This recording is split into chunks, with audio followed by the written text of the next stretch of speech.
सो नमस्कार समस्तଙ୍କୁ ଜୟ ଜଗନ୍ନାଥ। ଆଜି ଆମେ ଷ୍ଟାର୍ଟ କରିବା ଆମର ଫର୍ଷ୍ଟ ସବଜେକ୍ଟ ସାଇନ୍ସରୁ। ସାଇନ୍ସରୁ ଆମେ ଟପିକ୍ ଆଜି ନେବା ଧାତୁ ଏବଂ ଅଧାତୁ, ଯେଉଁଟାକୁ ଇଂଲିଶରେ ଆମେ କହେ ମେଟାଲ ଆଣ୍ଡ ନନ୍ ମେଟାଲ୍ସ। ତ ମୋଷ୍ଟଲି ତ ସମସ୍ତେ ବହି ପଢ଼ିଥିବ ଆଗରୁ, ବଟ୍ ମୁଁ ଆଜି ଟିକେ ବେସିକ୍ରୁ ଷ୍ଟାର୍ଟ କରିବାକୁ ଯାଉଛି। ତ ଷ୍ଟାର୍ଟିଂରୁ ହିଁ ଆମେ ପଢ଼ିବା ଧାତୁ କ'ଣ ଅଧାତୁ କ'ଣ। ଯେମିତି ଫାର୍ଷ୍ଟ ଲାଇନ୍ରୁ ଷ୍ଟାର୍ଟ କରିବା। ତଳେ କେତେକ ପଦାର୍ଥର ନାମ ଏବଂ ପ୍ରତ୍ୟେକ ପଦାର୍ଥର ଉପଯୋଗିତା ଦିଆଯାଇଛି। ଲୁହା, ଏଥିରେ ପନିକି, କଟୋରୀ, କୁରାଢ଼ୀ, ଲଙ୍ଗଳର ଲୁହା ଇତ୍ୟାଦି ତିଆରି କରାଯାଏ। ତମ୍ବା, ଏଥିରେ ବାସନକୁସନ, ବିଦ୍ୟୁତ୍ ତାର ଇତ୍ୟାଦି ତିଆରି କରାଯାଏ। ଆଲୁମିନିୟମ, ଏଥିରେ ବାସନକୁସନ, ତାର ଆଦି ତିଆରି ପ୍ରସ୍ତୁତ କରାଯାଏ। ଟିଣ, ଏଥିରେ ତିଆରି ଡବାଗୁଡ଼ିକରେ ଖାଇବା ତେଲ, କିରୋସିନ, ବିସ୍କେଟ୍ ଆଦି ରଖାଯାଏ। କାର୍ବନ ବା ଅଙ୍ଗାରକ, ଏହା କାଠର ଅଙ୍ଗାର ଓ କୋଇଲାର ମୁଖ୍ୟ ଉପାଦାନ ଅଟେ। ଫସ୍ଫରସ୍, ଏହା ଦିଆସିଲି କାଠର ବାରୁଦ ଓ ଫସ୍ଫେଟ୍ ସାରର ଉପାଦାନ ଅଟେ। ଆୟୋଡିନ୍, ଏହା ଆୟୋଡିନ୍ ଯୁକ୍ତ ଲୁଣ କ୍ଷତ ସ୍ଥାନରେ ବ୍ୟବହୃତ ଟିଙ୍କଚର ଆୟୋଡିନ୍ ଔଷଧର ଉପାଦାନ ଅଟେ। ଉପରୋକ୍ତ ପ୍ରତ୍ୟେକ ପଦାର୍ଥ ଗୋଟିଏ ଗୋଟିଏ ଲେଖାଏଁ କଠିନ ମୌଳିକ ପଦାର୍ଥ, ସେଥିମଧ୍ୟରୁ ଚାରୋଟି ଧାତୁ ବା ମେଟାଲ ଶ୍ରେଣୀଭୁକ୍ତ ଏବଂ ପରବର୍ତ୍ତୀ ଚାରୋଟି ଅଧାତୁ ବା ନନ୍ ମେଟାଲ ଶ୍ରେଣୀଭୁକ୍ତ। ଏହି ଅଧ୍ୟାୟରେ ଧାତୁ ଓ ଅଧାତୁ ଗୁଡ଼ିକର ଧର୍ମ ଏବଂ ଉପଯୋଗିତା ସମ୍ବନ୍ଧରେ ଆଲୋଚନା କରାଯାଇଛି। ଆଧୁନିକ ବିଜ୍ଞାନରେ ମୌଳିକ ଗୁଡ଼ିକ ମୁଖ୍ୟତଃ ଧାତୁ ଓ ଅଧାତୁ ଶ୍ରେଣୀଭୁକ୍ତ କରାଯାଇଥିଲେ ମଧ୍ୟ ଆଉ କେତେକ ମୌଳିକ ଉଭୟ ଧାତୁ ଓ ଅଧାତୁର ଧର୍ମ ପ୍ରଦର୍ଶନ କରିଥାନ୍ତି। ସେଗୁଡ଼ିକୁ ଉପଧାତୁ ବା ମେଟାଲଏଡ୍ କୁହାଯାଏ। ଆଦ୍ୟାବଧି ଆବିଷ୍କୃତ ମୌଳିକ ଗୁଡ଼ିକ ମଧ୍ୟରୁ କେତେକ ବାୟୁମଣ୍ଡଳରେ, ଆଉ କେତେକ ବାରିମଣ୍ଡଳରେ ଏବଂ ଅଧିକ ସଂଖ୍ୟକ ଅଶ୍ମମଣ୍ଡଳରେ ଦେଖାଯାଆନ୍ତି। ସେଗୁଡ଼ିକ ସବୁ ପ୍ରକୃତିରେ ଉପଲବ୍ଧ ହେଉଥିବାରୁ ଏଗୁଡ଼ିକୁ ପ୍ରାକୃତିକ ମୌଳିକ ବା ନ୍ୟାଚୁରାଲ ଏଲିମେଣ୍ଟସ୍ କୁହାଯାଏ। ତ ନ୍ୟାଚୁରାଲ ଏଲିମେଣ୍ଟ ମାନେ ଯେଉଁ ଏଠି ଆସିଲା, କିଛିଟା ଟର୍ମ ଅଛି ଯେଉଁଟା ମୁଁ କ୍ଲିୟର କରିବାକୁ ଚାହୁଁଛି। ଗୋଟେ ହେଲା ଧାତୁ, ଗୋଟେ ହେଲା ଅଧାତୁ, ଧାତୁ ହେଲା ମେଟାଲ, ଅଧାତୁ ହେଲା ନନ୍ ମେଟାଲ, ଉପଧାତୁ ବା ମେଟାଲଏଡ୍ସ, ଦେନ୍ ପ୍ରାକୃତିକ ମୌଳିକ ବା ନ୍ୟାଚୁରାଲ ଏଲିମେଣ୍ଟସ୍। ଦେଖ, ଜିନିଷଟା ଆମର ରହୁଛି କ'ଣ, କିଛି ଆମ ପାଖେ ପଦାର୍ଥ ଅଛି ଯେଉଁଟାକୁ ଆମେ ଡାଇରେକ୍ଟଲି ପ୍ରକୃତିରୁ ପାଇପାରିବା। ଫର୍ ଏକ୍ଜାମ୍ପଲ୍ ଯେମିତି ରହିଲା ଆମର ଗୋଲ୍ଡ ପାର୍ଟିକଲ୍, ଯେଉଁଟା ଯିଏ ଜାଣିଥିବ ଏ ବିଷୟରେ, ସୁନା କେବେ ଖୋଳାଯାଏ ବା ସୁନା ଯେଉଁଟା ହୁଏ ଆମକୁ ଡାଇରେକ୍ଟ ର ସୁନାଟା ମିଳେ, ବହୁତ ଛୋଟ ଛୋଟ ପାର୍ଟିକଲ୍ ମିଳେ, ବଟ୍ ର ସୁନା ମିଳେ। ବଟ୍ ତାକୁ ଯଦି ଆମେ କମ୍ପେୟାର କରିବା ଆଲୁମିନିୟମ୍ ସହିତ, ଆଲୁମିନିୟମଟା ଆସେ ବକ୍ସାଇଡ଼୍କୁ ଗରମ କରାଯାଏ, ସେଠାରୁ ଆଲୁମିନିୟମକୁ ମେଲ୍ଟ କରି ବାହାର କରାଯାଏ। ବିଭିନ୍ନ କେମିକାଲ ପ୍ରୋସେସ୍ରେ ତାକୁ ନିଆଯାଏ, ଫର୍ ଦ୍ୟାଟ୍ କି ଆଲୁମିନିୟମଟା ଆମର ଭଲସେ ବାହାରି ପଡ଼େ। ତ ନ୍ୟାଚୁରାଲ ଏଲିମେଣ୍ଟ ଯେଉଁଟା ରହିଲା, ଯେଉଁଟାକି ଆମେ ନେଚରରୁ ଡାଇରେକ୍ଟ ଆମକୁ ମିଳିପାରିଲା, ସେଇଟା ହେଲା ନେଚୁରାଲ ଏଲିମେଣ୍ଟସ୍। ଫର୍ ଏକ୍ଜାମ୍ପଲ୍ ଯେମିତି ଦେଲି ସୁନା। ଆଉ ନେଚୁରାଲ ଏଲିମେଣ୍ଟ ଯେଉଁଟା ନୁହଁ, ଫର୍ ଏକ୍ଜାମ୍ପଲ୍ ଯେମିତି ଦେଲି ଆମର ଆଲୁମିନିୟମ୍, ବକ୍ସାଇଡ଼୍ରୁ ଯେମିତି ବାହାରିଲା, ସେଇଟା ହେଲା ଆଲୁମିନିୟମ୍। ତ ନେକ୍ସଟକୁ ଯିବା। ବିଭିନ୍ନ ସୂତ୍ରରୁ ତଥ୍ୟ ସଂଗ୍ରହ କରି ଏବଂ ନିଜ ଶିକ୍ଷକଠାରୁ ବୁଝି ତଳ ପ୍ରଶ୍ନ ଗୁଡ଼ିକର ଉତ୍ତର ନିଜ ବିଜ୍ଞାନ ଖାତାରେ ଲେଖ। ଏଇଟା ଯେଉଁଟା ରହିଲା ମୁଁ କହିଦେଉଛି। ଗୋଟିଏ ତରଳ ଧାତୁ ଏବଂ ଗୋଟିଏ ତରଳ ଅଧାତୁର ନାମ ଲେଖ। ଆଚ୍ଛା, ତରଳ ଧାତୁ ମାନେ କ'ଣ? ଆମେ ସମସ୍ତେ ଜାଣିଛେ, ଫର୍ ଏକ୍ଜାମ୍ପଲ୍ କି ଯେମିତି ଗୋଟେ ଲୁହା ଗୋଟେ ଧାତୁ। ତ ଲୁହା ଗୋଟେ ଯେଉଁ ଧାତୁ ରହିଲା, ଲୁହା ଧାତୁରେ କ'ଣ ହୁଏ, ତା'ର ପ୍ରପର୍ଟି କ'ଣ, ବହୁତ ଷ୍ଟ୍ରଙ୍ଗ, ସେଇଟା କରେଣ୍ଟକୁ ଇଜିଲି କ୍ୟାରି କରିପାରେ, ଦେନ୍ ହିଟ୍କୁ ବି ଇଜିଲି କ୍ୟାରି କରିପାରେ। ତରଳ ଧାତୁ ମାନେ ନର୍ମାଲ ଟେମ୍ପରେଚରରେ ଗୋଟେ ତରଳ ରୁହେ। ତରଳ ଧାତୁର ଏକ୍ଜାମ୍ପଲ୍ ଆମେ ଏଠି ଦେଇପାରିବା ମର୍କ୍ୟୁରୀ, ଯେଉଁଟା ମର୍କ୍ୟୁରୀ ମାନେ ଆମର ପାରଦ ଯେଉଁଟାକୁ କହେ ଆମେ। ସମସ୍ତେ ଥର୍ମୋମିଟର ଦେଖିଥିବ, ଥର୍ମୋମିଟରରେ ଯେଉଁଟା ୟୁଜ୍ ହୁଏ ସେଇଟା ହେଲା ପାରଦ, ଯେଉଁଟାକି ମୋଷ୍ଟଲି ତରଳ ଧାତୁ କୁହନ୍ତି ତାକୁ। ଆଉ ଗୋଟେ ବି ରହିଲା ଗ୍ୟାଲିୟମ୍ ଏମ୍ସିସିଏମ୍, ତୁମେ ନାଁ ଶୁଣିନଥିବ, ବଟ୍ ବହୁତ ତା'ର କମ୍ ଟେମ୍ପରେଚରରେ ସେ ମେଲ୍ଟ କରିଛେ। ଯଦି ଏକ୍ଜାମ୍ପଲ୍ ତୁମେ ନେବ ଗୋଟେ ଗ୍ୟାଲିୟମ୍ କିମ୍ବା ସିସିୟମ୍, ଗୋଟେ ତୁମେ ଯଦି ହାତ ଉପରେ ରଖିବ, ହାତର ଗରମରେ କେତେ ଅଛି, ସେ ସେହି ଗରମରେ ମେଲ୍ଟ ହେଇଯାଏ। ହେଲା, ଗୋଟେ ତରଳ ଅଧାତୁ ଗୋଟେ ଯେମିତି ତୁମେ କହିପାରିବ କ'ଣ, ଆମର ତେଲ ଅଧାତୁ ହେବ। ଗ୍ୟାସୀୟ ଅଧାତୁ ଗୁଡ଼ିକର ନାମ ଲେଖ। ତ ଗ୍ୟାସ୍ରେ ତ ମୋଷ୍ଟଲି ସମସ୍ତ ଅଧାତୁ, ଯେମିତି ଆମେ ନେଇପାରିବା ଆମର ହିଲିୟମ୍ ଅଧାତୁ। ଗ୍ୟାସୀୟ ଧାତୁ ସମ୍ବନ୍ଧରେ ତଥ୍ୟ ସଂଗ୍ରହ କର। ଗ୍ୟାସୀୟ ଧାତୁ ମାନେ କିଛି ଏମିତି ମେଟାଲ୍ ଅଛି ଯେଉଁଗୁଡ଼ାକର ଅକ୍ସାଇଡ଼୍ ବି କଣ୍ଡକ୍ଟ କରେ କରେଣ୍ଟକୁ, ହିଟ୍କୁ। ତ ସେଇ ଯେଉଁ ଧାତୁ ରହିଲା ସେସବୁକୁ କହନ୍ତି ଗ୍ୟାସୀୟ ଧାତୁ। କୃତ୍ରିମ ମୌଳିକ ସମ୍ବନ୍ଧରେ ତଥ୍ୟ ସଂଗ୍ରହ କର। କୃତ୍ରିମ ମୌଳିକ ମାନେ ଯେଉଁଟାକୁ ଆମେ ଆର୍ଟିଫିସିଆଲ ବନାଉଛେ, ବା ଯେଉଁ ଜିନିଷଟା କି କରୁଛି କ'ଣ, ଆମକୁ ନେଚରରୁ ଡାଇରେକ୍ଟ ମିଳୁନି, ଆମେ ନିଜେ ବନାଉଛେ। ଫର୍ ଏକ୍ଜାମ୍ପଲ୍ ପାଇଁ ଯେମିତି ରହିଲା ରେଡ଼ିୟମ୍ ତୁମେ ବନେଇ ପାରୁନି ନା, ତ ରେଡ଼ିୟମ୍ଟା ହେଲା କୃତ୍ରିମ ମୌଳିକ। ବର୍ତ୍ତମାନ ଧାତୁ ଓ ଅଧାତୁ ଗୁଡ଼ିକର ଧର୍ମ, ପ୍ରକୃତି ବା ଗୁଣ ସମ୍ବନ୍ଧରେ ଆଲୋଚନା କରିବା। ସାଧାରଣତଃ ପଦାର୍ଥର ଧର୍ମଗୁଡ଼ିକ ଦୁଇଟି ଭାବରେ ବିଭକ୍ତ କରାଯାଇଛି। ଗୋଟେ ହେଲା ଭୌତିକ ଧର୍ମ ଅଥବା ଫିଜିକାଲ ପ୍ରପର୍ଟିଜ୍ ଯେଉଁଟା ଆମେ ତାକୁ ଇଂଲିଶରେ କହେ, ଏବଂ ରାସାୟନିକ ଧର୍ମ ଯେଉଁଟାକୁ ଆମେ କହେ କେମିକାଲ ପ୍ରପର୍ଟିଜ୍।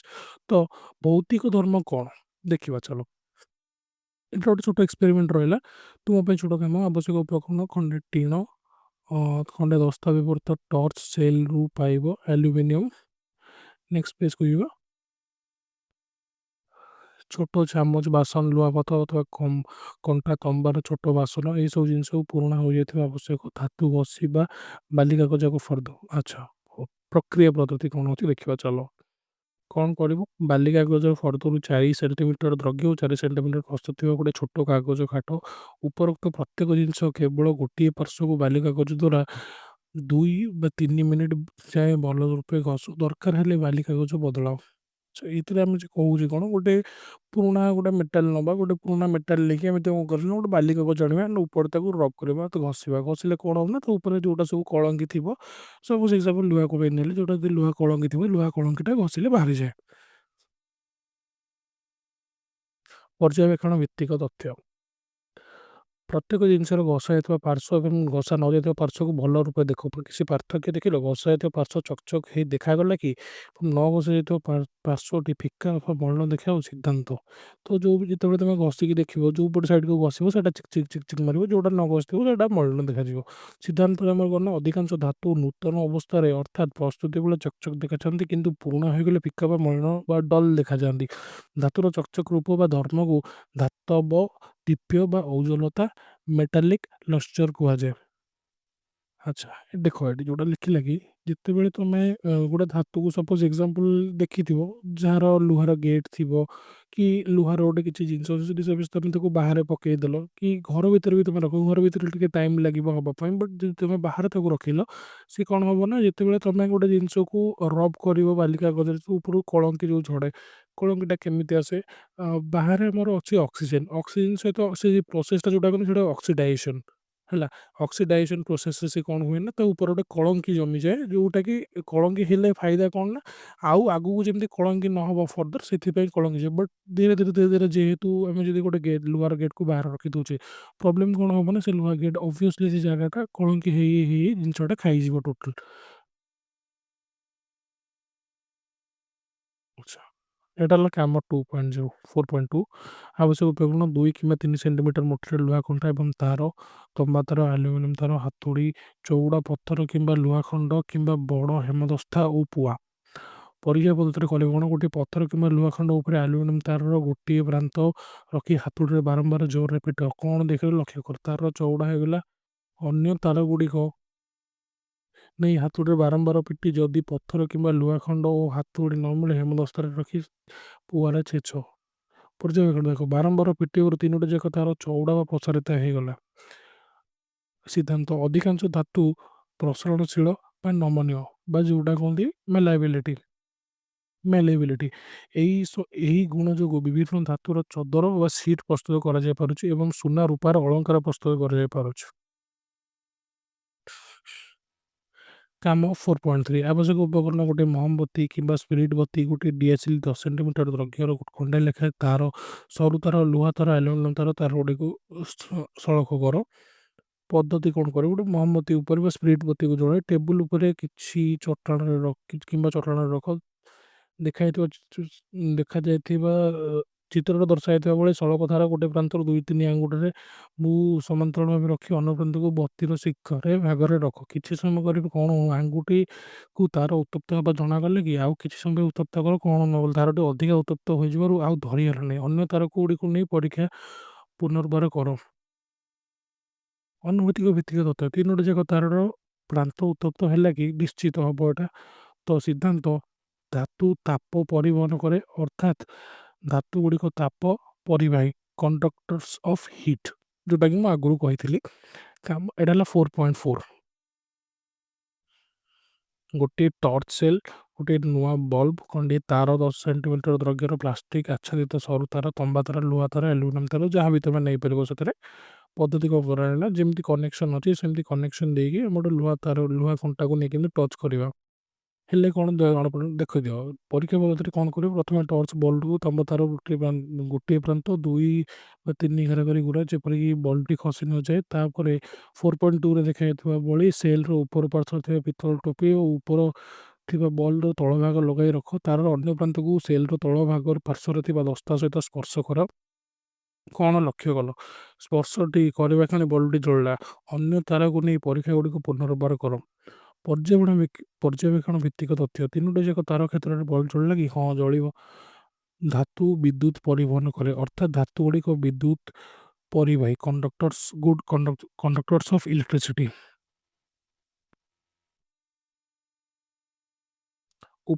ଉପରେ ଆଲୋକିତ ପ୍ରତ୍ୟେକଟି ପରୀକ୍ଷା 4 ସୋପାନ ଭିତ୍ତିକ। ପ୍ରତ୍ୟେକ ସୋପାନ ହେଉଛି ପରୀକ୍ଷା ପାଇଁ ଆବଶ୍ୟକୀୟ ଉପକରଣ ସଂଗ୍ରହ ଏବଂ ଅନ୍ୟାନ୍ୟ ଜିନିଷ ସଂଗ୍ରହ କରିବା। ଦ୍ୱିତୀୟ ସୋପାନଟି ହେଉଛି ପରୀକ୍ଷା।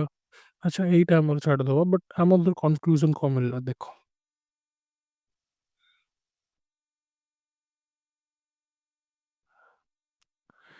ଏଇଟା ଆସିଲା ଗୋଟେ ଧାତବ ଦୀପ୍ତି ବା ଔଜ୍ଜଲ୍ୟ, ମେଟାଲିକ୍ ଲଶ୍ଚର୍ ଯେଉଁଟା କୁହନ୍ତି, ବା ସିମ୍ପଲ୍ ଲାଙ୍ଗୁଏଜ୍‌ରେ କହିବାକୁ ଗଲେ ଗୋଟେ ପାର୍ଟ ହେଲା, ଆମେ ମେଟାଲ୍ ଆଉ ନନ୍ ମେଟାଲ୍ କେମିତି ଡିଫରେନ୍ସିଏଟ୍ କରିବା।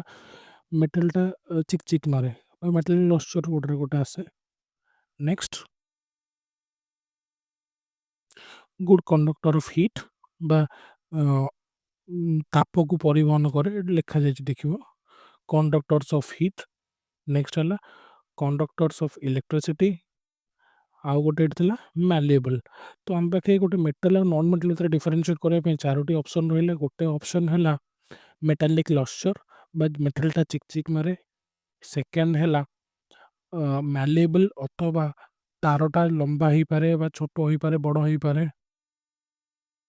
ଥର୍ଡ଼ ହେଲା ମ୍ୟାଲେବଲ୍। ଫୋର୍ଥ ହେଲା ଯୋଉଟା ଆମର ହେଲା good conductor of heat. Next ହେଲା ଗୁଡ୍ କଣ୍ଡକ୍ଟର ଅଫ୍ ଇଲେକ୍ଟ୍ରିସିଟି। ତ ଆମ ପାଖେ 4ଟି ହିଁ ଉପାୟ ରହିଲା ଯେଉଁଥିରେ କି ଆମେ ଗୋଟେ ମେଟାଲ୍‌କୁ ଚିହ୍ନି ପାରିବା। ଗୋଟେ ହେଲା ମେଟାଲ୍ ଚିକ୍ ଚିକ୍ କରେ।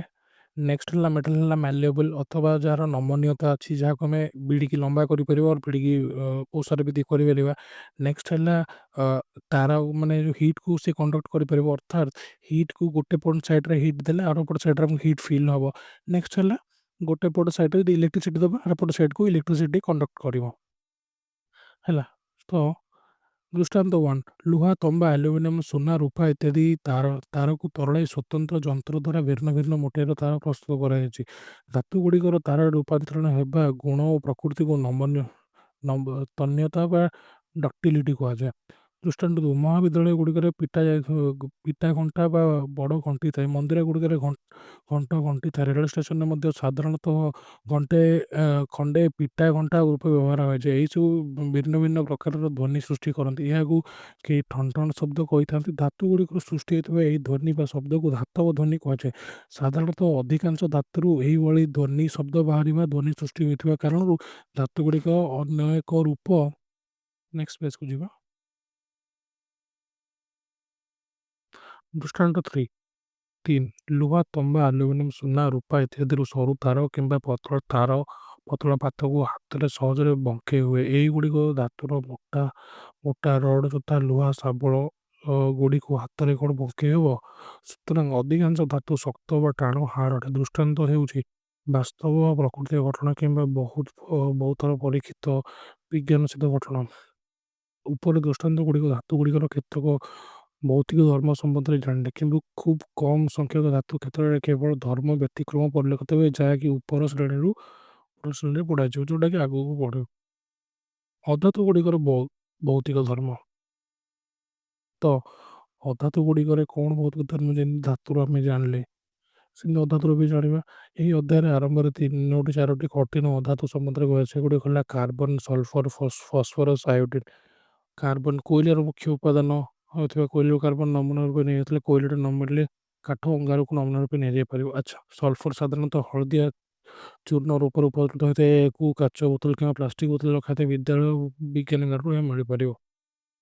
Next, phosphorus. ଏହା ଏକ ନରମ ପଦାର୍ଥ ହୋଇଥିବାରୁ ଛୁରୀରେ କାଟି ଖଣ୍ଡ ଖଣ୍ଡ କରି ବ୍ୟବହାର କରାଯାଏ। ଚଉଡ଼ା ମୁହଁ ଥିବା କାଚ ବୋତଲରେ ପରିଷ୍କାର ଜଳ ଭର୍ତ୍ତି କରି ସେଥିରେ ଫସ୍‌ଫରସ୍‌କୁ ବଡ଼ ଖଣ୍ଡଗୁଡ଼ିକୁ ବୁଡ଼ାଇ ରଖାଯାଏ କାରଣ ପରବର୍ତ୍ତୀ ଅଧ୍ୟାୟରେ ଆଲୋଚନାରେ ଏହାର କାରଣ ମିଳି ଜାଣିପାରିବ। ବିଜ୍ଞାନଗାରରୁ ଏହା ମିଳିବ। ଆୟୋଡିନ୍ ବାଇଗଣୀ ରଙ୍ଗର ଛୋଟ ଛୋଟ ଖଣ୍ଡ ରୂପେ ଏହା ମିଳେ। କାଚ ବୋତଲରେ ଏହା ରଖାଯାଏ। ବିଦ୍ୟାଳୟ ପରୀକ୍ଷାଗାରରୁ ମିଳିପାରିବ। ତ କ'ଣ ହବ ଗୋଟେ ମୁଁ କହିଦେଉଛି। ଆବଶ୍ୟକ ସାମଗ୍ରୀ ଯାହା ଯାହା ବି ନେଲେ ଆମେ ନେଇଯିବା। ଯେମିତିକି ଖଣ୍ଡେ କୋଇଲା ଅଙ୍ଗାର, କେତେ ଖଣ୍ଡ ସଲଫର, ଖଣ୍ଡିଏ ଫସ୍‌ଫରସ୍, କିଛି ଆୟୋଡିନ୍ ଖଣ୍ଡ, ବାଲି କାଗଜ। ଯେମିତି ଆମେ ଫାଷ୍ଟରେ ଦେଖିଥିଲେ ଧାତୁଗୁଡ଼ିକ ଯେତେକ ଥିଲା ତାକୁ ଯଦି ଆମେ ବାଲି କାଗଜରେ ଘଷୁଥିଲେ ସେଥିରୁ କିଛି ଆମର ଲାଇଟ୍ ମାନେ ଗୋଟେ ଚିକ୍ ଚିକ୍ ଯୋଉ ମାରୁଥିଲା ଯାହା ଧାତବ ଓଜେଲ ଯୋଉଟା ଥାଏ ଅଧାତୁରେ ସେଇଟା ହବନି। ନେକ୍ସଟ ହେଲା ହାତୁଡ଼ିରେ ପିଟି ପିଟି କ'ଣ ହେଲା ଦେଖ ଚୂନା ହୋଇଗଲା କି ଏହା ନମନୀୟତାର ବିପରୀତ ଗୁଣ ଅଟେ। ସଲଫର ଚୂନ ହୋଇଥିବାରୁ ହାତୁଡ଼ିରେ ପିଟିବା ଆବଶ୍ୟକତା ନାହିଁ। ପରୀକ୍ଷାରେ ଜଣାଯାଉଛି ଯେ ଫସ୍‌ଫରସ୍ ନମନୀୟ ନୁହେଁ। ଆୟୋଡିନକୁ ହାତୁଡ଼ିରେ ପିଟ କ'ଣ ହେଲା ଚୂନା ହୋଇଗଲା କି ସିଦ୍ଧାନ୍ତ କଠିନ ଅଧାତୁଗୁଡ଼ିକ ନମନୀୟ ନୁହନ୍ତି। ଏଗୁଡ଼ିକ ଭଙ୍ଗୁର ବା ବ୍ରିଟିଲ୍ ହେଲା। ଅର୍ଥାତ୍ ଯେତେବେଳେ ଆମେ ଗୋଟେ ଲୁହାକୁ ହାତୁଡ଼ିରେ ବାଡ଼ଉଥିଲେ ସେଇଟା ଲମ୍ବା ହେଉଥିଲା କି ତମ୍ବା ହାତୁଡ଼ିରେ ବାଡ଼ଉଥିଲେ ସେଇଟା ଲମ୍ବା ହେଉଥିଲା। ବଟ୍ ଅଧାତୁ ଯାହାର ହେଲେ ତାକୁ ଯଦି ଆମେ ହାତୁଡ଼ିରେ ବାଡ଼େଇବା ସେଇଟା ଲମ୍ବା ହେବନି। ସେଇଟା ଫାଟି ଭାଙ୍ଗିଯିବ, ଗୁଣ୍ଡ ହେଇଯିବ ଯୋଉଟା କହନ୍ତି ବ୍ରିଟିଲ୍। ନେକ୍ସଟ ହେଲା 5 ସେଣ୍ଟିମିଟର, 2 ସେଣ୍ଟିମିଟର କିମ୍ବା 3 ସେଣ୍ଟିମିଟର ବ୍ୟାସ ସହିତ 2ଟି ମୁହଁ ଖୋଲାଯାଇଥିବା ସ୍ୱଚ୍ଛ କାଠ ନଳୀ କିମ୍ବା ପ୍ଲାଷ୍ଟିକ୍ ନଳୀ 3ଟି 5 ସେଣ୍ଟିମିଟର ଦୈର୍ଘ୍ୟ ବିଶିଷ୍ଟ 6-7 ଖଣ୍ଡ ତମ୍ବା, ଲୁହା କିମ୍ବା ଆଲୁମିନିୟମର ସରୁ ତାର ସ୍ପିରିଟ୍ ବତୀ ଥିଲେ ଖୁବ୍ ଭଲ। ଯଦି ନାହିଁ ମହମବତୀ, କୋଇଲା ଚୂର୍ଣ୍ଣ, ଗନ୍ଧକ ଚୂର୍ଣ୍ଣ, ଆୟୋଡିନ୍ ଚୂର୍ଣ୍ଣ 1 ଚାମଚ ଲେଖାଏଁ ଡିଆସିଲି। ପରୀକ୍ଷା ପଦ୍ଧତି ଗୋଟେ କାଚ ବୋତଲ ପ୍ଲାଷ୍ଟିକ୍ ନଳୀରେ କୋଇଲା ଚୂର୍ଣ୍ଣ ଭର୍ତ୍ତି କର। ଭର୍ତ୍ତି କଲାବେଳେ ସରୁ କାଠ କିମ୍ବା ମୋଟା ସଳଖ ତ ଏଥିରେ କ'ଣ ହବ ନା କହୁଛି ଯେ ଗୋଟେ ପାଇପ୍ ନେଇ କାଚର ପାଇପ୍ ନେଇ ଗୋଟେ ପଟ ସାଇଡ଼୍‌ରେ ଗୋଟେ ମେଟାଲ ଆଉ ଗୋଟେ ପଟ ସାଇଡ଼୍‌ରେ ଆଉ ଗୋଟେ ମେଟାଲ ରଖି ମଝିରେ ଯାହା ବି ଆମେ ଅଧାତୁ ରହିଲା ତା ପାଉଡ଼ରକୁ ତା ଭିତରେ ରଖିବା। ତ କଲେ ଏଟା କ'ଣ ହବ ନା ହିଟ୍ ଆମର ଯେତେବେଳେ ଆମେ ଗୋଟେ ମହମବତୀରେ ଗୋଟେ ତମ୍ବା ତାର କିମ୍ବା ଲୁହା ତାରକୁ ଦେଖେଇବା ସେ ଗରମ ହବ। ସେ ଗରମ ହେଲେ ଆମେ ଧାତୁ କେସ୍‌ରେ ଦେଖୁଥିଲେ କ'ଣ ଯଦି ମେଟାଲ ଗୋଟାଏ ରଡ୍ ଥିଲା ବା ଗୋଟାଏ ତାର ଥିଲା ଆମେ ଗୋଟେ ପଟ ତାରକୁ ଗରମ କଲେ ଆର ପଟ ତାରରେ ଆମକୁ ମାନେ ହିଟ୍‌ଟା ଫିଲ୍ କରିପାରିବୁ। ବଟ୍ ଏ କେସ୍‌ରେ ତ ଏଇଆ ହବନି। ଏଠି କ'ଣ ହବ ନା ଗୋଟେ ପଟ ତାରକୁ ହିଟ୍ କରିବା ଯେହେତୁ ମଝିରେ କିଛି ଗ୍ୟାପ୍ ଅଛି ଆଉ ଗ୍ୟାପ୍ ଭିତରେ ଆମେ ୟୁଜ୍ କରିଛେ କ'ଣ ଯୋଉଟା ଆମର ରହିଲା ଅଧାତୁ ବା ନନ୍ ମେଟାଲ ଯୋଉଟା ରହିଲା। ତ ଏ କେସ୍‌ରୁ ଆମେ କ'ଣ ଜାଣିପାରିବା ଯେ ହିଟ୍‌ର କୁପରିବାହୀ ଅର୍ଥାତ୍ ହିଟ୍ ଯୋଉଟା ରହିଲା ବା ଗରମ ଉତ୍ତପ୍ତ ଯୋଉଟା ରହିଲା ତାକୁ ସେ ନେଇପାରେନି। ତ ଏଠି ଲେଖା ହେଇଛି ସିଦ୍ଧାନ୍ତ ଏହି ପରୀକ୍ଷାରୁ ଜଣାଗଲା ଯେ କୋଇଲା, ଗନ୍ଧକ, ଆୟୋଡିନ୍ ତାପ ଅପରିବାହୀ ବା ନନ୍ କଣ୍ଡକ୍ଟର୍ସ ଅଫ୍ ହିଟ୍ ହୋଇଥିବା ଯୋଗୁଁ ତାପ ଶକ୍ତି ଉତ୍ତପ୍ତ ତାରରୁ ନଳୀର ଅନ୍ୟ ପ୍ରାନ୍ତସ୍ଥ ତାରକୁ ପରିବାହିତ ହୋଇପାରିଲା ନାହିଁ। ଅର୍ଥାତ୍ ଅଧାତୁଗୁଡ଼ିକ ତାପକୁ ପରିବାହୀ ଅଟନ୍ତି। ନେକ୍ସଟ ସେମିତି ରହିଲା ଯେମିତି ଆମେ ବ୍ୟାଟେରୀ ଆଉ ବଲ୍ବ ନେଇକି କରିଥିଲେ ସେଇ ଟାଇମ୍‌ରେ ସେଇଭଳିଆ ଆମେ ସେ ଲୁହା କଣ୍ଟା ଜାଗାରେ ସେମ୍ ଏକ୍ସପେରିମେଣ୍ଟ ଆମେ ଯାହା ବି ଅଧାତୁ ରହିଲା ସେଇ ଅଧାତୁ ନବା। ନେଲେ ଆମେ କ'ଣ ଏଇ ଜିନିଷରେ ବି ସେମ୍ ହବ। ନେଲେ ଆମେ କ'ଣ ଦେଖିପାରିବା ନା ସେଲ୍‌ର ଦସ୍ତା ସହ ସ୍ପର୍ଶ କରା ବୋଲ୍ଟଟି ଜଳୁନି ନାହିଁ।